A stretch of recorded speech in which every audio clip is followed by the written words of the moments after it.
Hello दोस्तों, आज है 22 अप्रैल 2026 और 22 अप्रैल 2026 से जितने भी हरियाणा करंट अफेयर के क्वेश्चन बनते हैं हम सब इस वीडियो में डिस्कस करेंगे।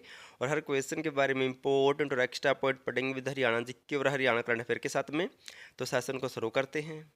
क्वेश्चन नंबर 1 है, हरियाणा स्टेट रिसर्च फंड की प्रारंभिक राशि कितनी है? तो हाल ही में हरियाणा सरकार ने इस फंड को शुरू किया है और शुरुआत में इस फंड की राशि रखी गई है ऑप्शन सी 20 करोड़ रुपए के साथ। हरियाणा स्टेट रिसर्च फंड को शुरू किया गया हरियाणा सरकार के द्वारा।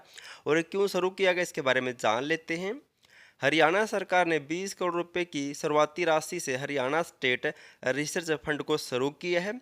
इस फंड या योजना के तहत शिक्षकों को 50 लाख तक और विद्यार्थियों को 5 लाख तक अनुसंधान अनुदान दिया जाएगा। यानी कि दोस्तों, अगर कोई भी शिक्षक कोई भी अनुसंधान करता है, रिसर्च करता है, उसको 50 लाख तक, अगर कोई विद्यार्थी है उसे 5 लाख रुपए की दोस्तों ये सब्सिडी दी जाएगी सरकार के द्वारा या फिर आर्थिक सहायता दी जाएगी। ऐसा नोट कर सकते हैं आप। अब जिक्र हुआ था फंड का, तो इनसे मिलते जुलते कुछ और पॉइंट जान लेते जो हाल ही में हरियाणा सरकार ने शुरू किए हैं। हरियाणा राज्य में पर्यावरण संरक्षण की दिशा में बड़े बदलाव के लिए हरियाणा सरकार ने 2026-27 के बजट में 100 करोड़ रुपए के शुरुआती प्रावधान के साथ Haryana green climate resilient fund बना है। आपको नोट कर लेना है। पर्यावरण में दोस्तों हरियाणा की स्थिति को सुधारने के लिए हरियाणा सरकार ने 100 करोड़ रुपए की लागत से Haryana green climate resilient fund को तैयार किए हैं।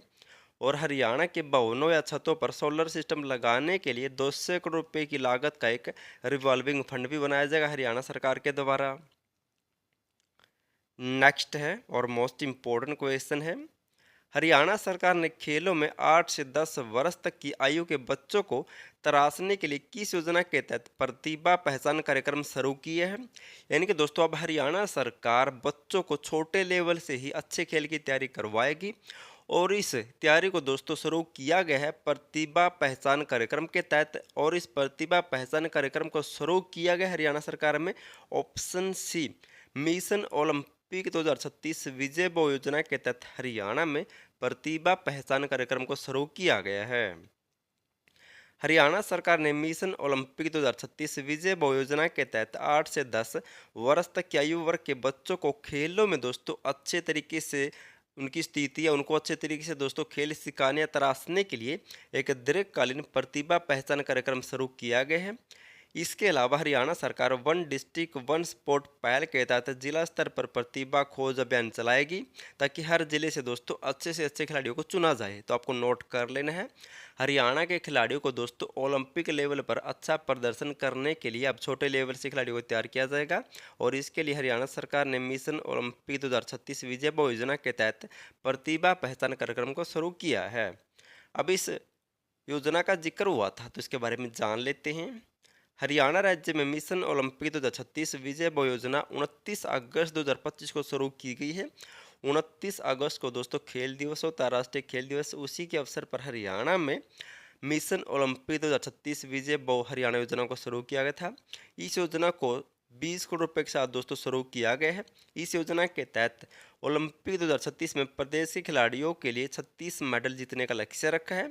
और इसके लिए 29 गेम इवेंट में खिलाड़ियों को तैयार किया जाएगा। मोस्ट इम्पोर्टेंट है 2036 में दोस्तों जो भी ओलंपिक होंगे उनमें दोस्तों हरियाणा के खिलाड़ियों के द्वारा 36 मेडल जीतने का लक्ष्य रखा गया है। और लगभग 2036 में क्या पता दोस्तों भारत में ओलंपिक हो जाए, वरना 2040 में तो दोस्तों भारत में पक्के हैं। खेल मंत्री कौन है वर्तमान में? हरियाणा के तो गौरव गौतम सिंह है। नेक्स्ट है, हरियाणा में कहां पर उत्तर भारत का सबसे बड़ा उद्यमिता टिकोन समिट 2026 का आयोजन हुआ है? तो हाल ही में हरियाणा में उत्तर भारत का सबसे बड़ा उद्यमिता टिकोन समिट 2026 का आयोजन किया गया है। हरियाणा की राजधानी ऑप्शन डी चंडीगढ़ में इसका हाल ही में आयोजन हुआ है। उत्तर भारत का सबसे बड़ा व 11वां टिकोन समिट 2026 का आयोजन हुआ चंडीगढ़ में। नोट कर लेना है, 11वां टिकोन समिट 2026 हाल ही में कहाँ पर आयोजित हुआ? तो चंडीगढ़ में। और इसकी शुरुआत की थी मुख्यमंत्री नैब सिंह सैनी ने। और इसकी थीम क्या रखी गई है? तो स्वदेशी नवाचार वैश्विक प्रभाव। आपको नोट कर लेना है, क्या क्या है? स्वदेशी नवाचार वैश्विक प्रभाव इसकी थीम रखी गई है अब की बार। Indigenous innovation global impact English में कह सकते हैं। और हाल ही में दोस्तों हरियाणा में राज्य का पहला आर्टिफिशियल एआई यानी कि आर्टिफिशियल शिखर सम्मेलन 2026 का आयोजन भी चंडीगढ़ में हुआ था 2026 में। हरियाणा का पहला एआई शिखर सम्मेलन चंडीगढ़ में हुआ हाल ही में। इसकी थीम रखी गई थी ग्लोबल एआई रियल इम्पैक्ट। ये भी इम्पोर्टेंट क्वेश्चन है। नेक्स्ट है, हरियाणा में वित्त वर्ष 2026-27 में कितनी भूमि को कृषि योग्य बनाया जाएगा? तो हरियाणा सरकार ने लक्ष्य रखा है कि वित्त वर्ष 2026-27 में हरियाणा की ऑप्शन सी 1,42,782 एकड़ भूमि को दोस्तों कृषि योग्य बनाया जाएगा।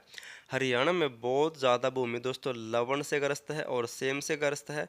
उनमें से दोस्तों वित्त वर्ष 2026-27 में 1,42,782 भूमि को दोस्तों कृषि योग्य बनाया जाएगा। हरियाणा में 1,42,782 एकड़ सेमग्रस्त और लवणीय भूमि को वित्त वर्ष 2026-27 में कृषि योग्य बनाया जाएगा। और हरियाणा सरकार ने दोस्तों 2029 तक हरियाणा राज्य को सेमग्रस्त मुक्त करने का लक्ष्य रखा है। मोस्ट इम्पोर्टेंट है। और हरियाणा में दोस्तों कृषि का जिक्र हुआ था, तो चौधरी चरण सिंह हरियाणा कृषि विश्वविद्यालय हिसार में राज्य के पहले कृषि पर्यटन केंद्र या फिर एग्रो टूरिज्म सेंटर का शुभारंभ भी किया गया। मोस्ट इम्पोर्टेंट है। और इस विश्वविद्यालय की स्थापना कब हुई थी? 2 फरवरी 1970 को दोस्तों इसको कहाँ पर स्थापित किया गया था? तो हिसार में। और वर्तमान में हरियाणा में कृषि मंत्री कौन है? तो कौन है कृषि मंत्री? आपको कमेंट करना है, क्योंकि दोस्तों मंत्रिमंडल से भी एग्जाम में क्वेश्चन बनते हैं।